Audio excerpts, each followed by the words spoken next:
Merci de choisir la voix de la cité pour vous informer. Bienvenue chers fidèles internautes dans ce flash d'informations qui ont marqué la semaine. Ce lundi, le président de la République Macky Sall a déclaré l'état d'urgence sur toute l'étendue du territoire national. La vitesse de progression de la maladie nous impose de relever le niveau de la riposte. À défaut, nous courons un sérieux risque de calamité publique, a notamment déclaré le chef de l'État lors d'une adresse à la nation.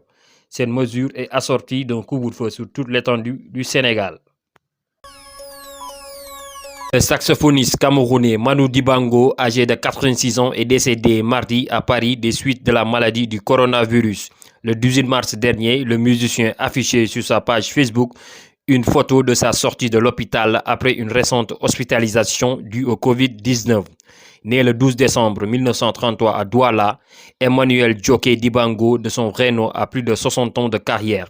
Nous présentons nos sincères condoléances à sa famille et prie le bon Dieu de l'accueillir dans son paradis. Le directeur du service des maladies infectieuses et tropicales de l'hôpital Fann, Moussa Seydi, a fait part des résultats encourageants de l'hydroxychloroquine obtenue dans le traitement des malades du Covid-19, annonçant sa généralisation dans les sites de prise en charge des patients. Il a appelé les populations à éviter l'automédication afin de ne pas provoquer la rupture de ce médicament. Le conseil d'administration de la Banque ouest-africaine de développement a approuvé cette semaine à Lomé un prêt concessionnel de 120 milliards de francs CFA pour le financement des mesures d'urgence liées à la pandémie du Covid-19 dans les 8 États membres de l'UEMOA. Le Conseil a par ailleurs décidé de la suspension des appelés d'échéance en capital pour un montant de 76 milliards de francs CFA de créances dues par les États pour le reste de l'année en vue de soutenir le riposte à la pandémie.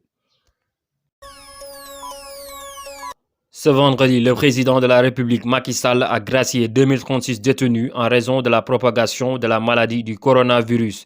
Cette décision survient à une semaine de la fête du 4 avril qui marque l'anniversaire de l'ascension du Sénégal à la souveraineté internationale. Amadou Samba a été arrêté ce samedi par les limiers de la sûreté urbaine de Dakar. Selon Libération et l'Observateur, ce dernier effectuait plusieurs tests de coronavirus sur des cas suspects. Il avait été engagé par plusieurs sociétés au Sénégal pour effectuer des tests sur leurs employés. Une affaire à suivre. Et pour terminer, le Sénégal compte désormais 142 cas déclarés positifs du Covid-19 depuis le 2 mars. Dans ce lot, 27 patients sont guéris et 115 sont encore sous traitement. Selon le ministre Abdoulaye Diouf Sarr, l'état de santé des patients hospitalisés à Dakar, Touba et Ziguinchor est stable. Voilà, c'en est terminé pour ce numéro de Actu de la semaine. Rendez-vous dans 7 jours pour un autre numéro. D'ici là, portez-vous bien et restez chez vous.